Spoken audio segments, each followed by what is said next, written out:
যার নাম সারাবিল, এবং সে খুবই সুন্দরী। আমার এক মন্ত্রী তাকে বিয়ে করতে চেয়েছিল, কিন্তু আমি সেই প্রস্তাবে রাজি হইনি। এই কারণেই সে আমার উপর ক্ষুব্ধ হয়ে আমাকে এই জঙ্গলে নিয়ে এসে আক্রমণ করেছিল, যাতে আমাকে হত্যা করে সে আমার সিংহাসন দখল করতে পারে এবং আমার কন্যাকেও বিয়ে করতে পারে। তবে আল্লাহর রহমতে আপনি এসে আমাকে মৃত্যুর হাত থেকে বাঁচালেন। জিনটির কথাগুলি শুনে রাজা সাইদুন কিছুটা চিন্তায় পড়ে গেলেন। তিনি বিস্মিত হয়ে ভাবলেন, জিনদের মধ্যেও রাজা, রাজত্ব এবং ষড়যন্ত্রের এত জটিলতা রয়েছে। তার কাছে বিষয়টি অদ্ভুত মনে হচ্ছিল। তখন জিনটি আবার বলল, আপনি আমার জীবন রক্ষা করেছেন, এজন্যই আমি আপনার প্রতি কৃতজ্ঞ।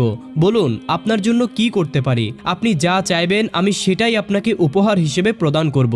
রাজা তখন বিনয়ের সাথে বললেন, আপনার উদারতা সত্যিই প্রশংসনীয়, তবে আমি নিজেও একজন রাজা এবং আমার কাছে ধনসম্পদের কোনো অভাব নেই।